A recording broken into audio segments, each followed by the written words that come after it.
நேயர்களுக்கு எனது உள்ளம் கனிந்த வணக்கம்.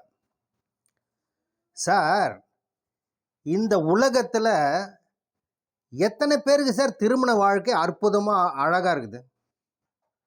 எத்தனையோ பேர் திருமணத்திற்கு முன்னாடி நன்றாக வாழ்ந்து கொண்டிருப்பார்கள். திருமண காலத்திற்கு பிறகு மிகப்பெரிய வீழ்ச்சியான வாழ்க்கையாக இருக்கும் சார். இன்னும் ஒரு சிலர் பார்த்தீங்கன்னாக்கா, அந்த அளவுக்கு நான் 7 வருடமாக 5 வருடமாக காதலித்து நல்ல ஒரு வாழ்க்கையை அமைத்து கொள்ளப் போகிறோம்னு இருப்பாங்க. அவர்கள் அந்த வாழ்க்கையை அமைத்த பிறகு பார்த்தீங்கன்னா, அந்த வாழ்க்கையே சூன்யமாயிட்டு இருக்கும் சார். அவர்கள் எதிர்பார்த்த மாதிரி இருக்காது. காரணம் என்னன்னீங்கா, அந்த காதலிக்கும் போது இருக்கக்கூடிய அந்த பக்குவம், அந்த அட்ஜஸ்ட்மெண்ட்ஸு திருமணத்திற்கு பிறகு அவர்களுக்கிடையில் ஒரு சில கருத்து வேறுபாடுகள் தூண்டி தூண்டி விட்டு 2 பேருக்குமே சில பிரிவினைகளை கொடுத்துரும் சார். சார், அதற்கு தான் அந்த காலத்திலேயே மூல நூல்கள் என்ன சொல்லியிருக்காங்கன்னு கேட்டிங்கன்னா, யார் யாருக்கு இன்னாருக்கு இன்னார் என்று எழுதி வைத்தான் தேவன் அன்று. திருமணங்கள் சொர்க்கத்தில் நிச்சயிக்கப்படுகிறது சார். யாருக்கு சொர்க்கத்தில் நிச்சயிக்கப்படுகிறது, யாருக்கு நரகத்தில் நிச்சயிக்கப்படுகிறது எழுதப்பட்ட விதி சார். எந்த ராசியை எந்த ராசி கூட சேர்க்கணுன்றது கூட ஒரு விதி இருக்கு சார். இப்போ பார்த்தீங்கன்னா, ஒரு சிலர்லாம் சேரக்கூடாத ராசிகள் திருமணத்திற்கு பிறகு சேர்ந்து 1 வருடம் கூட அவர்களுக்கு அந்த திருமண பாக்கியம் சரியாக நடத்த முடியாமல் திணறிக்கொண்டு கோர்ட்டு வாசல் வரைக்கும் போயிட்டு வரக்கூடிய ஜாதகமும் இருக்குது சார். ஒரு சிலர் நான் 10 வருடமாக காதலிக்கிறோம், 5 வருடமாக காதலிக்கிறோம் சொல்லிட்டு அப்படி காதலித்து விட்டு சேரக்கூடாத ராசிகள் 2 பேரும் சேர்ந்து அந்த காதல் திருமணத்திற்கு பிறகு அந்த காதல் தோற்று போய்விடும் சார். சார், யார் சேரணும், எந்த ராசி கூட எந்த ராசி இணைத்து திருமணத்தை வைக்க வேண்டும் என்பது எழுதப்பட்ட விதிலாம் இருக்குது சார். சார், ஒரு ஜாதக கட்டத்தில் திருமண பொருத்தம் பார்க்க சொல்ல ராகு கேது தோஷம் இருக்கான்னு முதல்ல பார்க்கணும் சார். ராசிலேயே ராகு இருக்காரா, 7ஆம் இடத்துல ராகு இருக்காரா, லக்னத்தில் ராகு இருக்காரா, 2ஆம் இடத்தில் ராகு இருக்காரா, கேது இருக்காரா, 4ஆம் இடத்தில் ராகு கேதுக்கள் சங்கமித்திருக்கிறதா, 8ஆம் இடத்தில் ராகு கேது இருக்குதா, 12ஆம் இடம் என்று சொல்லக்கூடிய அயன சயன சுகஸ்தானத்தில் ராகு கேது இருக்கான்னு பார்க்கணும் சார். அந்த ஜாதக கட்டத்தில் ஒரு ஆண் ஜாதகத்தை கட்டத்தில் ராகு கேது தோஷம் இருந்தால், பெண் ஜாதக கட்டத்தில் ராகு கேது தோஷம் இருக்கா, இல்லை அந்த ராகு கேது தசா காலம் வருதான்னு பார்க்கணும். ராகு கேது தோஷம் இருந்தாலும் பரவாயில்ல சார். அந்த ஆணுக்கோ பெண்ணுக்கோ அந்த ராகு தசையோ கேது தசையோ வந்தால் தான் மிகப்பெரிய வீழ்ச்சியை கொடுக்கும். ராகு கேது தோஷம் இருந்துட்டாவே அந்த ஜாதகம் தோல்வி ஜாதகம்னு சொல்ல முடியாது. ஒரு சிலர் பார்த்தீங்கன்னா, 7ஆம் இடத்தில் ராகு இருந்தால் கண்டிப்பாக இவர்கள் காதல் வயப்பட்டு தான் திருமணம் செய்வாங்க. அது மட்டுமல்ல, நிறைய பேரை பார்த்துருப்பீங்க, காதலித்த பிறகு விவாகரத்து கோர்ட்டு கேஸுன்னு போயிட்டு தோல்வி அடைந்த ஜாதகம் இருக்குது. ஆனால் ஒரு லக்னத்திலிருந்து 8ஆம் இடம் என்று சொல்லக்கூடிய மாங்கல்ய ஸ்தானம் சார் ஒரு பெண்ணுக்கு. அந்த 8ஆம் இடத்துல பாவ கிரகங்கள் இருக்கா பாருங்க. ராகு கேது அமர்ந்திருந்து, சனியும் அமர்ந்து, அல்லது செவ்வாய், இந்த மாதிரி பாவ கிரகங்கள் ஏதோ ஒரு பாவ கிரகம் அமர்ந்து இருந்தால் கூட இவர்கள் எல்லாம் காதல் வயப்பட்டு தான் சார் இவர்கள் திருமணத்தை அமைத்து கொள்வார்கள். அது வெற்றி திருமணமா இல்லை தோல்வி திருமணமா ஜாதக கட்டம் தான் நிர்ணயிக்கும். இவர்கள் போடும் திட்டங்கள் எதுவுமே செயல்படாது சார். காதலிக்கும் போது ஆண் பெண் காதலிக்கும் போது போடும் திட்டங்கள் காதல் திருமணம் செய்த பிறகு அந்த திட்டங்கள் செயல்படுமா? ஜாதக கட்டம் தான் நிர்ணயிக்கும். அப்போ யாருக்கு வெற்றி கொடுக்கும், யாருக்கு தோல்வி கொடுக்கணுன்றது ஜாதகத்தில் சார் நிர்ணயிக்கப்பட்டிருக்கிறது. செவ்வாய் தோஷம் இருக்குதான்னு பார்க்கணும் சார். ஒரு ஜாதக கட்டத்தில் செவ்வாய் தோஷம் எப்போ வருதுன்னு பார்க்கணும், செவ்வாய் தசை எப்போ வருதுன்னு பார்க்கணும். செவ்வாய் தசை 2, 4, 8, 12 என்ற இடங்களில் செவ்வாய் அமர்ந்திருந்தால் செவ்வாய் தோஷன்றோம். இதே 2ஆம் இடத்துல 4ஆம் இடத்துல அமர்ந்து கூட செவ்வாய் தோஷம் இல்லாத ஜாதகம் எவ்வளோ இருக்குது சார். யாருக்கு செவ்வாய் தோஷத்தை கொடுக்குன்றதும் இருக்குது, யாருக்கு செவ்வாய் தோஷம் செயல்படாதுன்றதும் இருக்குது சார். அப்போ ஒரு ராசி இருக்குன்னு வைங்க. இப்போ மேஷ ராசி, ஆணுடைய ராசி மேஷ ராசி, பெண்ணுடைய ராசி மேஷ ராசி. இவர்கள் 2 பேரையும் சேர்த்து வைத்து திருமணத்தை செய்தால் இந்த ஜாதகம் தேராதுன்னு சொல்லிடலாம். தேராதுன்னு இல்லை, இவர்களுடைய வாழ்க்கையினுடைய பணபர ஸ்தானங்கள் நல்லா இருக்கும். ஆனால் வாழ்க்கை நல்லா இருக்குமா அதை பார்க்கணும். சார் அப்போ பாருங்க, ஆணுக்கு மேஷ ராசி, பெண்ணுக்கு மேஷ ராசின்னு இப்போ வைங்களேன். இப்போ 2025 வருடம் பிறந்து மார்ச் 29ஆம் தேதிக்கு பிறகு ஒரு சனி பயிற்சி நடக்க போகிறது. அப்போ சனி பயிற்சி நடக்க சொல்ல மேஷ ராசிக்கு என்ன நடக்கும்? 7.5 சனி ஸ்டார்ட் ஆக போகுது இல்லையா? அப்போ 2 பேருக்குமே 7.5 சனியில் வருவாங்க சார். அப்புறம் 2 பேருமே ஜென்ம சனி, 2 பேருமே பாத சனி.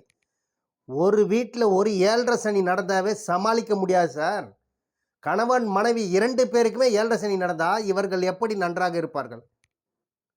ஒருத்தருக்கு உடம்பு சரியில்லைன்னா இன்னொருத்தராவது நல்லா இருந்தால் தானே அவர்களை பாதுகாக்க முடியும். 2 பேருக்குமே 7.5 சனி என்ன சொல்ல, ஜென்ம சனி ஒரு சொல் 2 பேருமே படுத்தி எடுக்கும் சார். இதற்காகத்தான் ஒரு ஜாதக கட்டத்தில் ஒரே ராசியை சேர்க்கவே கூடாது. இவர்களுக்கு 7.5 சனி மட்டுமா ஒழுங்காக வரப்போகுது? ஒரே மாதிரி வரப்போகிறது. அர்த்தாஷ்டம சனி ஒரே மாதிரி வரும்.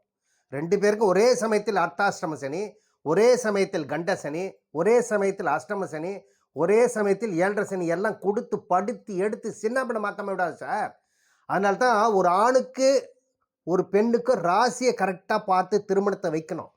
ராசி கரெக்டாக சரியாக பார்த்து திருமணத்தில் சேர்த்து வைக்கவில்லை என்றால் மிகப்பெரிய வீழ்ச்சியை கொடுக்காம விடாதுன்றதை மறக்கவே கூடாது. நீங்கள் அதே சமயத்தில் ஒரு ராசி மேஷ ராசின்னு வைங்க, அவருக்கு 6ஆம் வீட்டதிபதி தசை நடக்கும். பெண்ணுக்கு பார்த்தீங்கன்னா 8ஆம் வீட்டதிபதி தசை நடக்கும். அப்போ ஆணுக்கு 6ஆம் வீட்டதிபதி தசையும் பெண்ணுக்கு 8ஆம் வீட்டதிபதி தசா காலம் வருது அப்படின்னாக்கா இந்த ஜாதகத்தையும் சேர்த்து வைக்கவே கூடாது சார். நிறைய ரூல்ஸ் அண்ட் ரெகுலேஷன் இருக்குது சார். அது மட்டுமல்ல, ஒரு ஜாதக கட்டத்தில் ஒரே தசாவாக 2 பேருக்கு நடக்குதா பாருங்கள். இவருக்கும் ராகு தசை நடக்குது, ஆணுக்கும் ராகு தசை நடக்குது, பெண்ணுக்கும் ராகு தசை நடக்குதுன்னா சேர்த்து வைக்கவே கூடாது. அப்படி சேர்த்து வைத்து திருமணத்தை செய்தீர்களே என்றால் கண்டிப்பாக இந்த திருமணம் தோல்வி தான் சார். இது தோல்வி திருமணம், வெற்றி திருமணம் என்பதே கிடையாது இவர்களுக்கு. சார் 2 பேர் காதலித்திருக்கிறாங்க, 2 பேரும் காதலித்து அவர்கள் திருமணம் செய்கிறாங்கன்னு வைங்க, இவர்களுக்கு இந்த நிலைப்பாடு இருந்தால் கண்டிப்பாக மிகப்பெரிய வீழ்ச்சி கொடுக்கும் சார். ஆணுக்கு 6ஆம் வீட்டதிபதி தசை, பெண்ணுக்கு 8ஆம் வீட்டதிபதி தசா காலம் வருகிறது என்றால் அந்த சமயத்தில் அவர்கள் காதலித்து திருமணம் செய்தால் கண்டிப்பாக அவர்களுக்கு பிரிவினையை கொடுக்காம சார். கருத்து வேறுபாடுகள் நிச்சயம் உண்டு சார். யாருக்கு திருமணம் சொர்க்கத்தில் நிச்சயிக்கப்பட வேண்டும், யாருக்கு நரகத்தில் நிச்சயிக்கப்பட வேண்டும் எழுதப்பட்ட விதி இருக்கு சார். ஒரே தசை நடக்குது என்றாலும் திருமணம் செய்து வைக்கவே கூடாது சார். அதே மாதிரி ஆண் பெண்ணுக்கு 6, 8ஆவது தசாவாக வருதுனாக்கா கண்டிப்பாக பண்ணவே கூடாது, ஞாபகம் வச்சுக்கிங்க சார். அது மட்டுமல்ல, இப்போ நீங்கள் மேஷ லக்னம்னு வைங்க, ஒரு அன்பருக்கு மேஷ லக்னம் 6ஆம் வீட்டு அதிபதியாக புதன் தசை வருதுனாக்கா, பெண்ணு சிம்ம லக்னம்னு வைங்க, சிம்ம லக்னத்துக்கு 6ஆம் வீட்டு அதிபதியாக சனி தசை வருது. அவருக்கு சனி தசையும் இவருக்கு புதன் தசையும் செய்து வைக்கவே கூடாது சார். அவருக்கு 8ஆம் வீட்டு அதிபதி தசை, இவருக்கு 6ஆம் வீட்டு அதிபதி தசை. 6, 8 2 பேருக்குமே 6ஆம் வீட்டு அதிபதி ஒரு மனிதருக்கு தசா காலம் வரவே கூடாதுன்னு இருக்கேன். ஒரு மனிதனுக்கு 8ஆம் வீட்டு அதிபதி தசா காலம் நடக்கவே கூடாதுன்னு நினைக்கிறேன். வரவே கூடாது இதெல்லாம் ஒரு மனிதனுக்கு. ஏன்னு கேட்டால் 6ன்றது ருண ரோக சத்ரு வியாதி கடங்கார ஸ்தானம் சார். அது கடனை கொடுத்து சின்ன பின்னமாக்க விடாது, நோயை கொடுத்து சின்ன பின்னமாக்காம விடாது. அதே சமயத்தில் 6ஆம் வீட்டு தசை ஒரு மனிதனுக்கு 8ஆம் வீட்டு தசையும் வரக்கூடாது.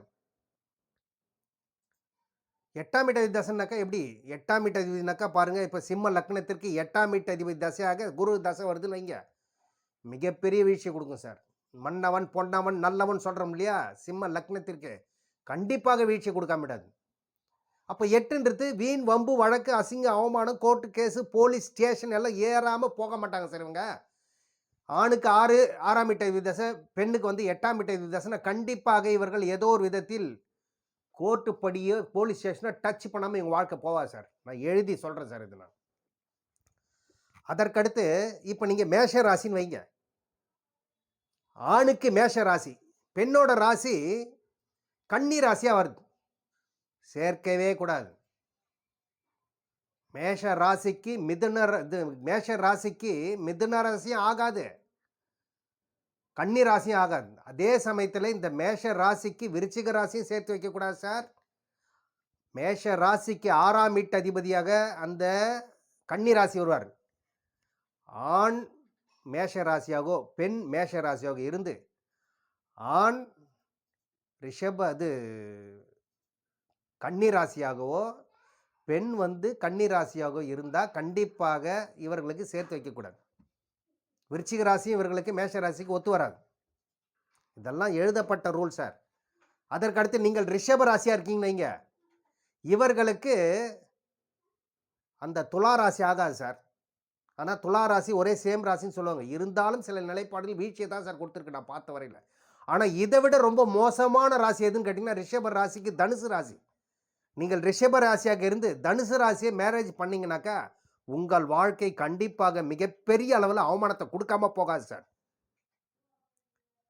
அதே மாதிரி மிதுன ராசி, நீங்கள் மிதுன ராசினாக்கா கண்டிப்பாக விருச்சிக ராசியை திருமணம் செய்யவே கூடாது. நீங்கள் மிதுன ராசியை திருமணம் செய்தீர்களே என்றால் கண்டிப்பாக ஒரு வீண் வம்பு வழக்கு இருக்குதுன்னு அர்த்தம். அதே மாதிரி மிதுன ராசிக்கு 8ஆம் இடம் என்று சொல்லக்கூடிய மகர ராசியை சேர்க்கவே கூடாது. என்னதான் சனியும் புதனும் நட்பாக இருந்தாலும் இவர்களுக்கு அந்த மகர ராசி தான் முதல் எதிரியே.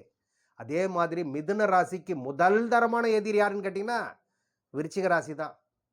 நீங்களே கூட பாருங்கள், உங்கள் நண்பர்கள் நீங்கள் மிதுன ராசியாக இருந்து உங்கள் நண்பர்கள் மிதுன ராசியோட நண்பர்கள் விருச்சிக ராசியாகவோ மகர ராசியாகவோ இருக்கிறாங்கன்னா அவங்களுக்கு ஆகவே ஆகாது சார். நிச்சயம் ஆகாது. நீங்கள் வேணால் பாருங்கள், செக் பண்ணி பாருங்கள். ஆணோட ஜாதகம் மிதுன ராசியாக இருந்து அல்லது பெண்ணோட ஜாதகம் மிதுன ராசியாக இருந்து அவர்களுக்கு விருச்சிக ராசி மகர ராசி சேர்க்கவே கூடாது சார். எனக்கு தெரிந்த ஒரு அன்பர் சார், மிதுன ராசி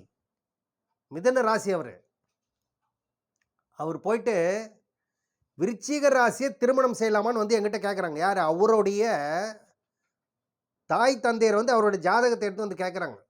சார், என்னுடைய பையன் மிதுன ராசி, அவன் ஒரு பெண்ணை காதலிக்கிறான் சார், கிட்டத்தட்ட 5 வருடமாக.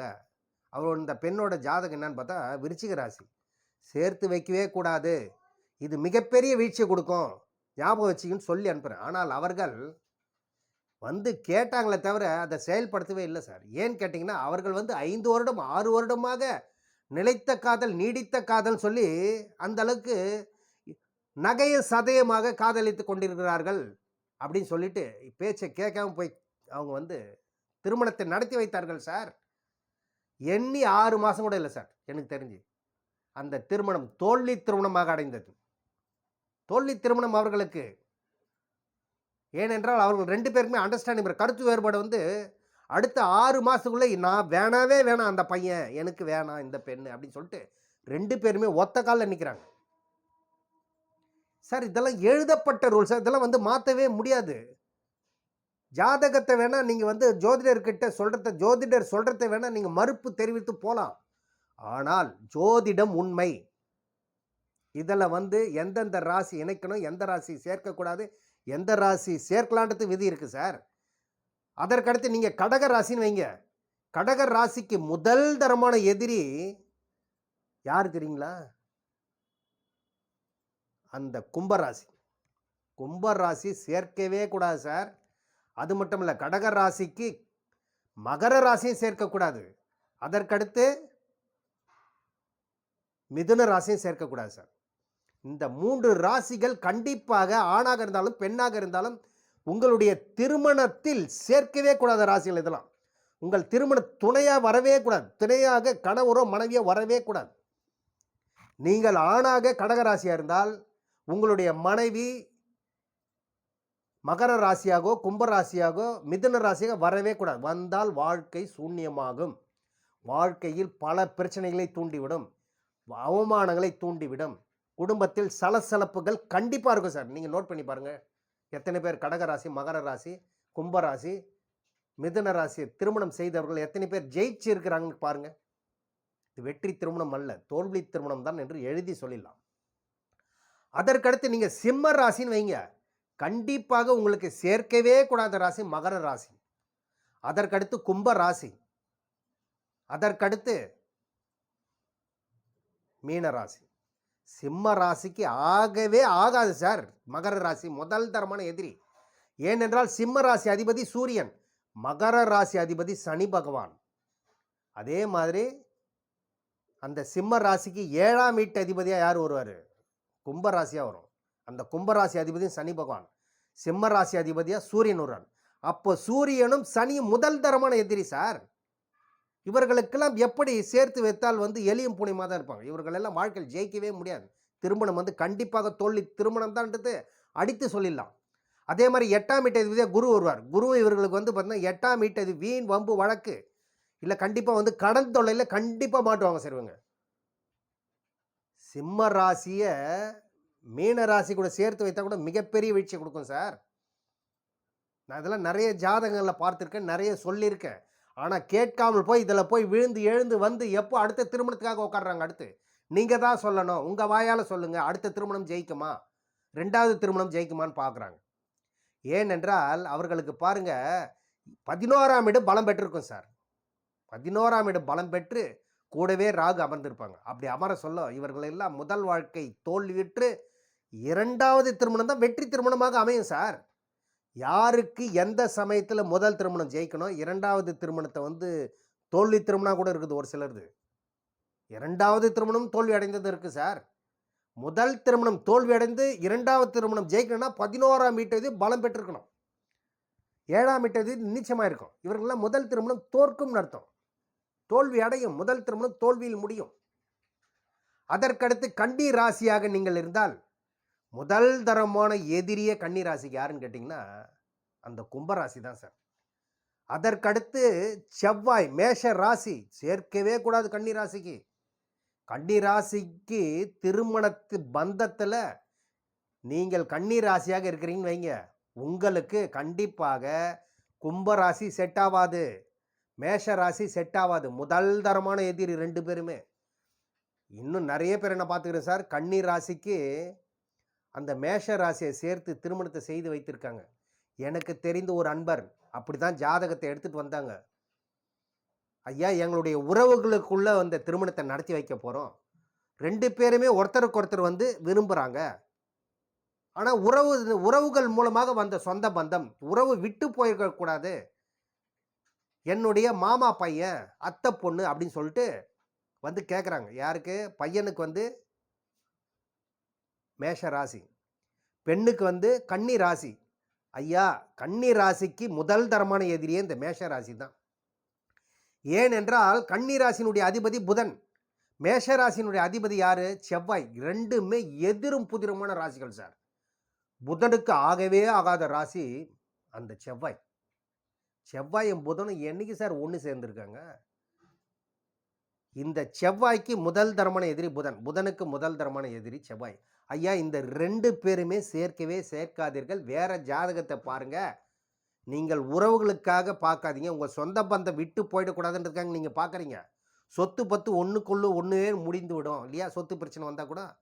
ஆனால் வந்து அதற்காக பார்க்கிறோம். இவங்க வந்து 2 பேருமே வந்து ஒத்துக்கிட்டாங்க, மேரேஜ் பண்ணிக்கிறேன்னு சொல்லிட்டு அப்படின்னு சொன்னாங்க. ஆனால் நான் சொன்னேன், இந்த ஜாதகத்துடன் கன்னி ராசியை மேஷ ராசியுடன் இணைவு பெற்று நீங்கள் திருமணத்தை செய்து வைத்தால் கண்டிப்பாக மிகப்பெரிய வீழ்ச்சியை கொட்டு இந்த பெண்ணுக்கு 2வது திருமணம் நிச்சயம் கொடுக்கணும். ஏன்னா பெண்ணுக்கு பாருங்க 11ஆம் இடத்தில் பலம் பெற்ற ராகு உட்காண்டிருக்கார் சார். அதனால் கண்டிப்பாக இவர்களுக்கு மிகப்பெரிய வீழ்ச்சியை கொடுத்து 2வது திருமணத்தை கண்டிப்பாக இந்த பெண்ணுக்கு கொடுக்குன்னு சொல்லிட்டேன். ஆனால் அவர்கள் அதை கேட்கவே இல்லை சார், கேட்கவே இல்லை. அவர்கள் திருமணம் செய்து 1 வருடம் கடந்தது. அந்த அந்த கன்னி ராசியினுடைய பெண்ணுடைய கணவன் மேஷ ராசியாக வந்திருக்காங்க இல்லையா, அவர் பாருங்க ஏதோ ஃபோன் பேசிக்கிட்டே வண்டியில் வந்திருக்கார்.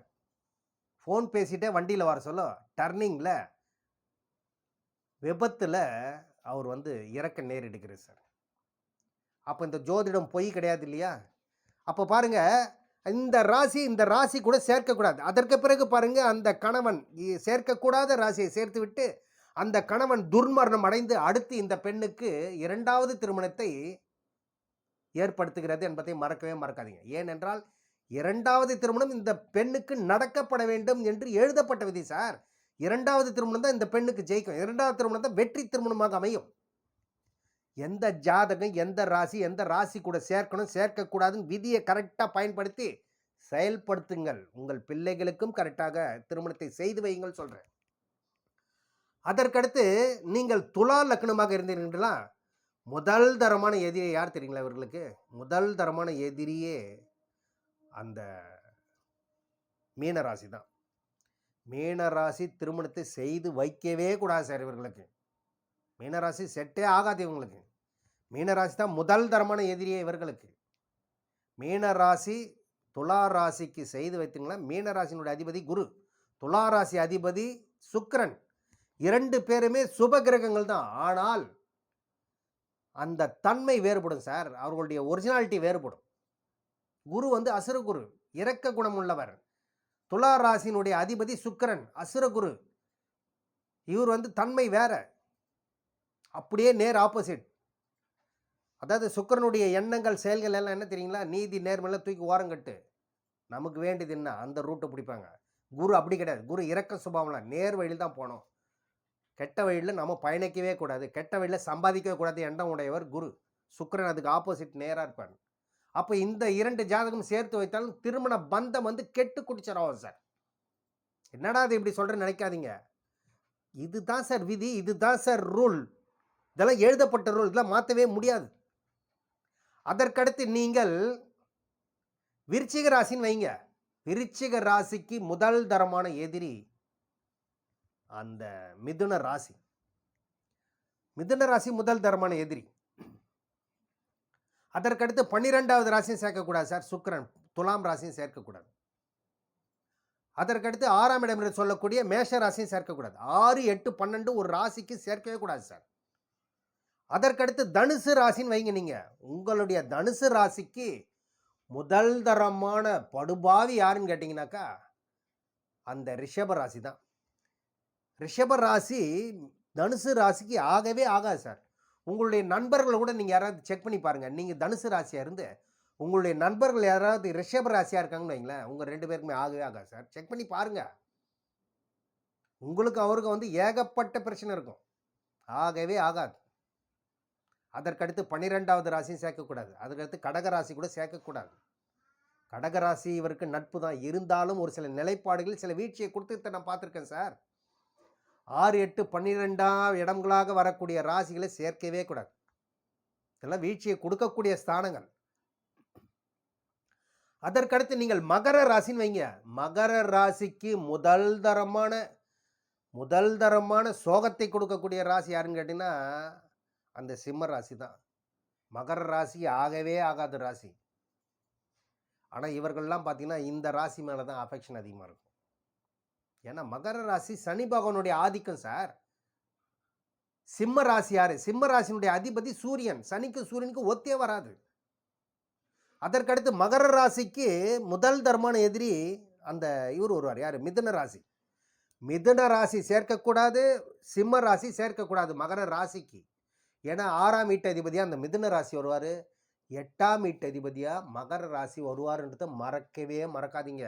அதே சமயத்தில் தனுசு ராசியும் சேர்க்கக்கூடாது. இவர்களுக்கெல்லாம் எழுதப்பட்ட விதி. இந்த ராசிகளில் நான் 10 வருஷமாக காதலிக்கிறேன், 20 வருஷமாக காதலிக்கிறேன்னு சொல்லிட்டு இவர்கள் இந்த ராசிகளில் திருமணத்தை செய்தார்கள் என்றால் இப்பொழுது வேண்டுமானால் நன்றாக போய்கொண்டிருக்கும். ஆனால் அடுத்து திருமண பந்தம் என்று வந்த பிறகு கண்டிப்பாக நிச்சயமாக திருமணத்தில் ஒரு பிரிவு உண்டு சார். நீங்கள் எழுதி வச்சுக்கிங்க. இதெல்லாம் எழுதப்பட்ட ரூல், யாராலையும் மாற்றவே முடியாது சார். இதெல்லாம் எழுதப்பட்ட ரூல் சார். அதற்கடுத்து நீங்கள் கும்ப ராசின்னு வைங்க. கும்ப ராசிக்கு முதல் தரமான எதிரியே கடகராசி சார். நீங்கள் கும்பராசியாக இருந்தால் கடகராசியை உங்களுடன் சேர்த்து திருமணத்தை செய்து வைக்கவே கூடாது. ஒருத்தருக்கு கும்பராசி தான்னாக்கா அந்த கும்பராசிக்கு கடகராசி சேர்க்கவே கூடாது சார். திருமணத்தை செய்து வைக்கவே கூடாது. அதற்கடுத்து கும்பராசிக்கு 2வது தரமான எதிரி யாருன்னு கேட்டிங்கன்னா அந்த கன்னி ராசியாக வருவாங்க. கன்னி ராசி மற்றும் கடகராசி மற்றும் மகர ராசி இவர்களுக்கெல்லாம் திருமண பந்தமே இருக்கக்கூடாது. எந்த விதத்தில் நட்பே செயல்படாது சார் இவர்களுக்கு. இதெல்லாம் நட்பு ராசியில் எதிரி ராசி. ஒரு எதிரியை கூட்டின்னு போயிட்டு கல்யாணத்தை பண்ணி வச்சா எப்படி சார்? எதிரியும் இன்னொரு அவனுடைய எதிரியை போயிட்டு கல்யாணம் பண்ணி வச்சா எப்படி நல்லா இருப்பாங்க? கும்பராசிக்கு எதிரி இல்லையா சந்திரன்? கும்பராசிக்கு எதிரி இல்லையா 8ஆம் வீட்டு அதிபதி? இதே 12ஆம் வீட்டு அந்த சனி பகவானே வருவார். இருந்தாலும் மகர ராசிக்கு கும்ப ராசிக்கும் ஆகவே ஆகாது. 12வது ராசியாக வரக்கூடிய ராசி சேர்க்கவே கூடாது. அதற்கடுத்து மீன ராசி. மீன ராசிக்கு அவ்வளோ நட்பு தான் அந்த 6ஆம் வீட்டதிபதி சிம்மம். இருந்தாலும் சில நிலைப்பாடுகளில் சிம்ம ராசியை மீன ராசிக்கு சேர்க்கவே கூடாது சார். அதற்கடுத்து மிகப்பெரிய எதிரி யாருன்னு தெரியுங்களா இவங்களுக்கு? துலா ராசி. துலா ராசியும் மீன ராசியும் சேர்த்து வைத்தாங்கன்னா அப்பயே நீங்கள் முடிவு பண்ணிக்க வேண்டியது தான். இந்த திருமணம் வந்து கண்டிப்பாக தோல்வி திருமணம் தான். 2 பேருக்கும் கண்டிப்பாக திருமணத்திற்கு பிறகு மிகப்பெரிய வீழ்ச்சியை கொடுக்காம விடாது சார். அதற்கடுத்து மீன ராசியை கும்பராசி கூட சேர்த்து வைக்கக்கூடாது சார். எனக்கு தெரிந்த ஒரு அன்பர் சார், மீன ராசி சார், மீன ராசி அவருக்கு வந்து ஒரு அலைன்ஸ் பார்க்குறாங்க, எங்கிட்ட வராங்க, 2 ஜாதகத்தை எடுத்துகிட்டு வராங்க. எடுத்துகிட்டு வர சொல்ல அவருக்கு துலா ராசி, அவருடைய வரக்கூடிய மனை வந்து துலா ராசி. இந்த அன்பர் சொல்கிறாங்க, அவங்க அப்பா அம்மா வந்து சொல்கிறாங்க என்னென்னு, சார் மீன ராசி நல்ல ஒரு இடம், அருமையான இடம், பெண்ணு வந்து மிகப்பெரிய ஒரு பணக்கார இடத்துலேருந்து வருது சார், மிகப்பெரிய என் பையன் நல்லா இருப்பான், எக்கச்சக்கமான பொன் பொருள் எல்லாமே கொடுக்குறாங்க சார், 100 சவரம் போட்டு கல்யாணம் பண்ணி வைக்கிறாங்க சார். இந்த திருமண பந்தம் எப்படி இருக்குன்றாங்க. ஐயா இது 100 சவரன் இல்லை 500 சவரன் போட்டு இவர்களுக்கு திருமணம் செய்து வைத்தாலும் ஒரு கட்டத்துக்கு மேலே இவர்கள் வந்து கண்டிப்பாக கோர்ட்டு வாசப்படியை தான் மிதிப்பாங்க, வீட்டு வாசப்படியை மிதிக்க மாட்டாங்க. ஒரு கட்டத்துக்கு மேலே 2 பேரும் பிரிவாங்க, பிரிவினையை கண்டிப்பாக ஏற்படுத்தும். இந்த ராசி கொடுத்தான் சேர்க்கணும் என்று எழுதப்பட்ட ரூல் இருக்குது சார். யார் எந்த ராசி கூட சேர்ந்து வாழ வேண்டும், எந்த ராசி எதிரியாகணும் ஒரு ரூல் இருக்குது. இந்த பிரபஞ்சம் நிர்ணயிக்கப்பட்டுள்ளது. அப்படி எவ்வளவு சொல்லியும் கேட்கவில்லை. அவங்க பணத்துக்கு ஆசைப்பட்டு மிகப்பெரிய இடம் சொல்லிட்டு அந்த பையனையும் இந்த பெண்ணையும் சேர்த்து வைத்தார்கள்.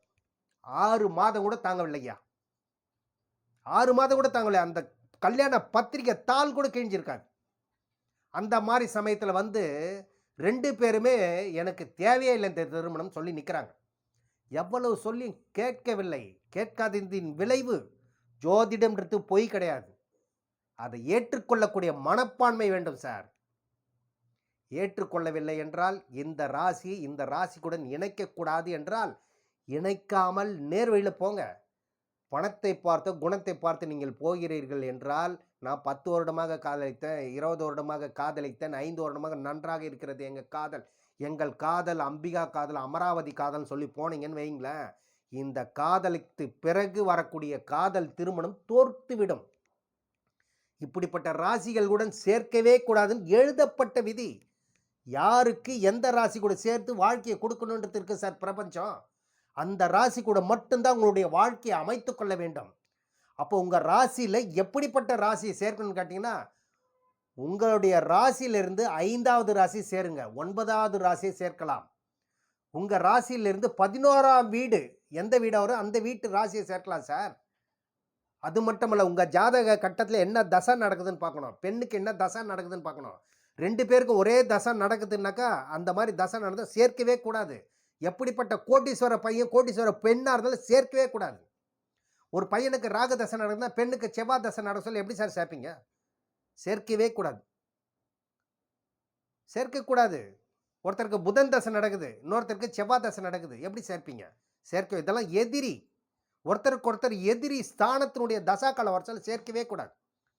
அதனால்தான் நேயர்களே, உங்கள் ஜாதக கட்டத்தில் உங்கள் பிள்ளைகளுக்கு எப்படிப்பட்ட வரன்கள் வரும், எப்படிப்பட்ட ராசியை சேர்க்க வேண்டும், எந்த ராசியுடன் சேர்த்து உங்கள் பிள்ளை எந்த ராசியுடன் திருமண பந்தத்தை ஏற்படுத்த வேண்டும் என்பதை நீங்கள் என்னுடைய இந்த வீடியோவை பார்த்து தெளிவாக தெரிஞ்சுக்கிங்க.